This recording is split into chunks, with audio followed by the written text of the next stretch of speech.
लाभ देना होगा।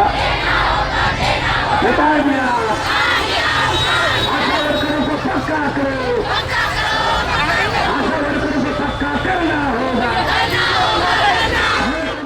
प्रदेश सरकार के खिलाफ कर्मचारियों का प्रदर्शन लगातार जारी है। 2 दिन पहले स्थानीय निकाय मंत्री कमल गुप्ता के निवास पर जो निगम कर्मचारी हैं उन्होंने प्रदर्शन किया और आज यहाँ बड़ी तादाद में आशा वर्कर पहुँचे हैं, जो कि फरीदाबाद में जो खनन एवं परिवहन मंत्री हैं मूलचंद शर्मा उनके ऑफिस पर पहुँचे हैं। पहले मैं दिखा दूँ आपको कि कितनी बड़ी संख्या है यहाँ पर कर्मचारियों की जो यहाँ प्रदर्शन करने पहुँचे हैं।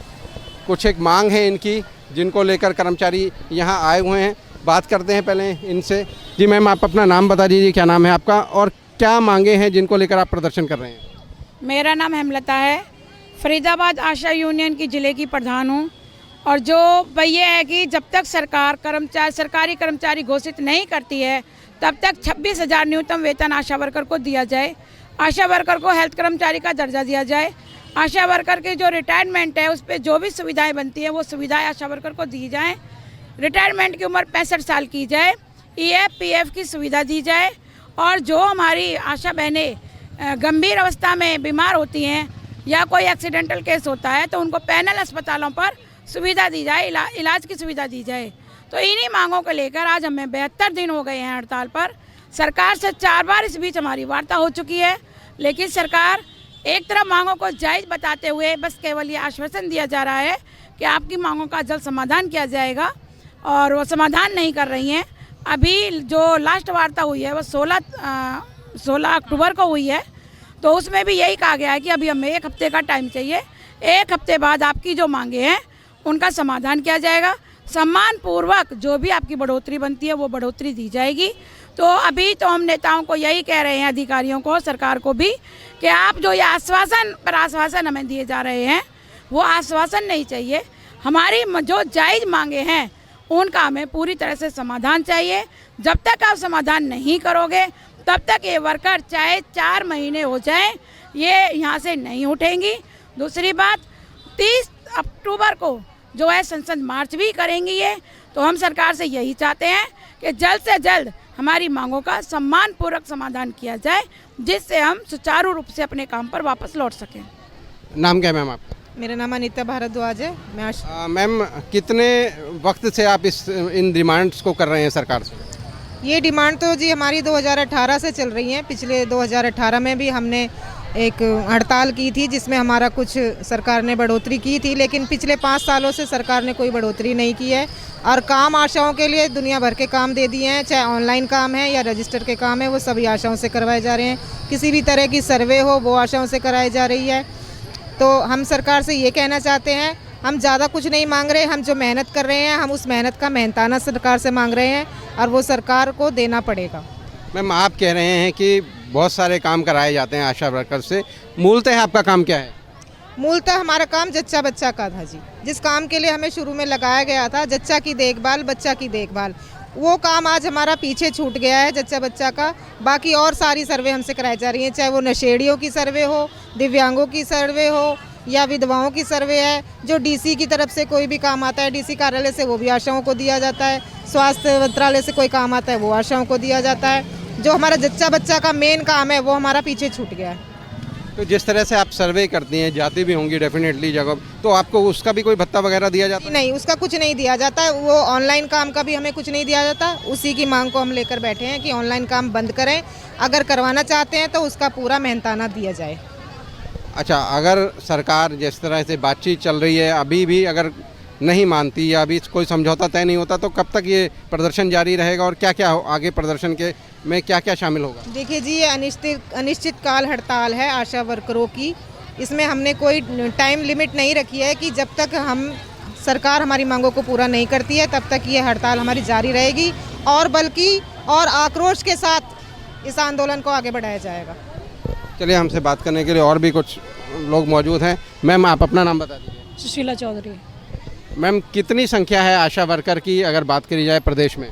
20,000 के करीब आशा वर्कर है। 20,000 आशा वर्कर हड़ताल पर है। आज सब अपने विधायक के यहाँ घेराव कर रही, 24 घंटे का महापड़ाव है हमारा, और उसमें पूरी 20,000 आशा वर्कर भाग ले रही हैं। आप कह रही हैं महापड़ाव है, जो कैबिनेट मंत्री हैं मूलचंद शर्मा जी, उनके ऑफिस पर प्रदर्शन है। किस समय तक प्रदर्शन जारी रहेगा?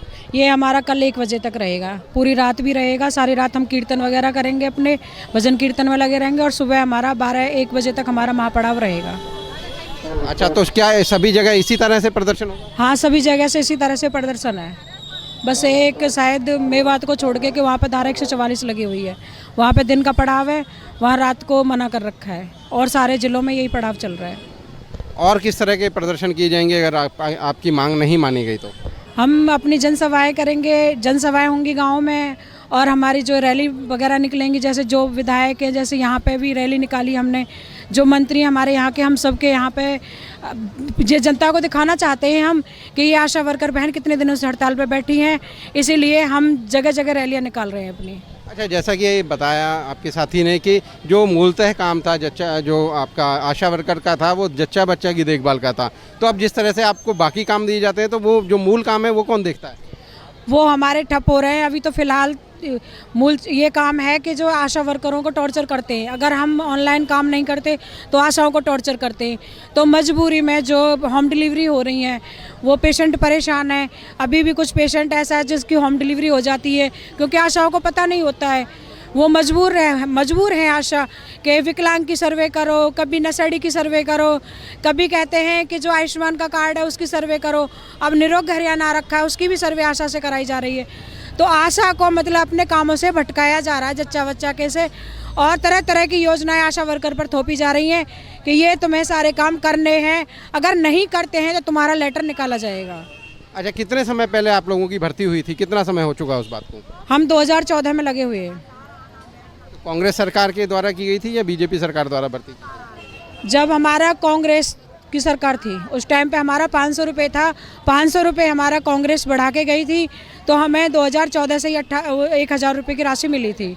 और उसके बाद 2018 में हमने हड़ताल की थी, उसमें हमें 3000 बढ़ा दिया था, हमें 4000 राशि कर दी थी। उसके बाद हमारी कोई मानदेय नहीं बढ़ाया गया है। अब आपकी कितनी मांग है, कितनी मानदेय की मांग करते हैं आप? हमारी 26,000 मानदेय की मांग है। जब तक हमें सरकारी कर्मचारी का दर्जा नहीं दिया जाता, हमारी 26,000 मांगे लागू की जाएँ, और जो हमारा इंसेंटिव है उसका 50% दिया जाए।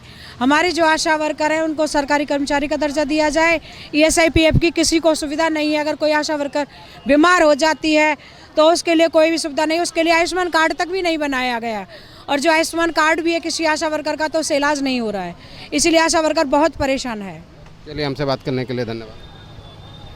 तो ये थी यहाँ प्रदर्शन कर रही आशा वर्कर, जिनका कहना था कि आशा वर्कर की भर्ती तो की गई थी जच्चा बच्चा की देखभाल के लिए, लेकिन जिस तरह से अभी काम दिया जा रहा है, दुनिया मतलब तमाम तरह के सर्वे कराए जा रहे हैं उनसे, और इस चक्कर में मूलभूत जो उनका काम है वो कहीं ना कहीं सफ़र हो रहा है। इसके अलावा उन्होंने मांग की है कि हमें जो है सरकारी कर्मचारी का दर्जा दिया जाए, और जब तक ये मांगे पूरी नहीं होती उनका ये प्रदर्शन जो है इसी तरह जारी रहेंगे। हरियाणा तक के लिए फरीदाबाद से सचिन गौड़।